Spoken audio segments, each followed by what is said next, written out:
चाहूंगी कि हमारे देश के प्रधानमंत्री मोदी जी ने जो अभियान चलाया है कि हमारा देश कैसे विकसित हो, हमारा भारत कैसे समृद्ध हो और कैसे हमारा देश आगे बढ़े, इसके लिए हम सबको मिलकर आत्मनिर्भर भारत का जो अभियान है उसको सफल बनाना है।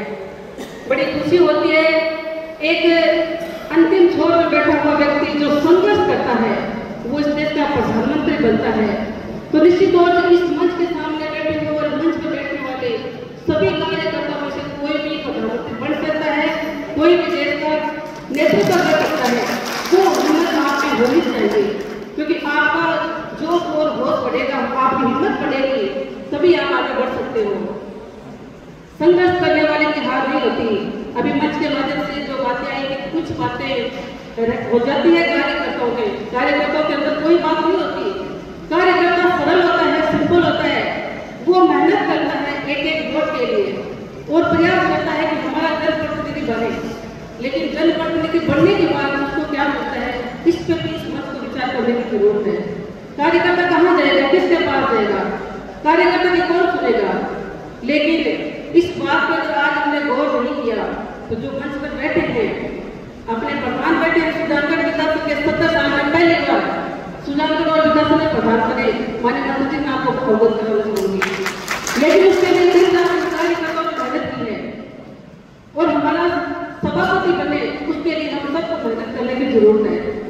एकजुटता होगी तभी कि आप आगे बढ़ सकते हैं, आपका सपना पूरा हो सकता है, लेकिन उसके लिए आपको मन से मेहनत करनी पड़ेगी। विकास सुजानगढ़ में कई ऐसे स्वार्थी लोग हैं जो बार बार मीटिंग करने के लिए मैसेज देना चाहते हैं कि सुजानगढ़ विकास में गलत हो रहा है।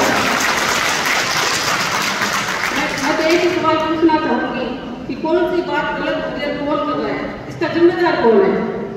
अपन कार्यक्रम करते हैं, 3 घंटे से आप लोग यहाँ पे बैठे हो, लेकिन आपको जब ये सुनने को मिलता है कि यहाँ पे गलत हो रहा है, कौन कार्यकर्ता आएगा, कौन यहाँ पे अपनी बात रखेगा। मेरा तो देखो सीधा एक ही सवाल है कि कार्यकर्ताओं के मन में ठेस नहीं लगनी चाहिए। नेता आप में से बनते हैं, कार्यकर्ता ही नेता बनाते हैं, लेकिन नेता कार्यकर्ता को संभाले, ये मेरे मन की बात है। किसी का आरोप नहीं, किसी का कटौती नहीं।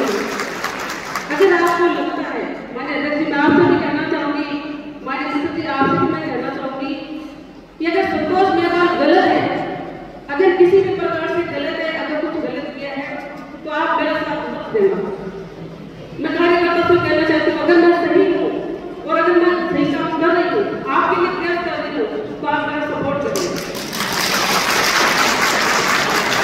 क्योंकि जो मन से आवाज निकलती है उसको कोई नहीं समझ सकता। प्रेरणा किससे मिलती है?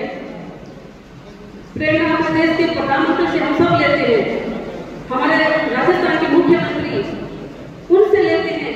उन्होंने हमेशा अंतिम पंक्ति में बैठ के काम किया, आज उनको जो स्थान मिला उसके लिए हम उनके काम को धन्यवाद देते हैं। तो निश्चित रहे आप अंतिम छोर में बैठे व्यक्ति की इस मंच पर बैठ सकते हैं, ये हम सब मिलकर काम करेंगे। हो सकता है मैं कुछ बातों से किसी को बुरा लगे, लेकिन मैं तो उनको भी अपना मानती हूँ। मैंने कभी किसी को अलग नहीं समझा। भारतीय जनता पार्टी इतना बड़ा परिवार है जिसमें सब समाहित होते हैं, लेकिन अपने को व्यवस्था बना के चलनी पड़ेगी, कौन सही है कौन गलत है। मोदी जी का सपना है कि हमारा देश आत्मनिर्भर बने, हम कैसे अपने देश को सोने की चिड़िया बनाए, कैसे हमारा देश शहर बने, लेकिन उसके लिए आपको स्वदेशी चीजें अपनानी पड़ेगी।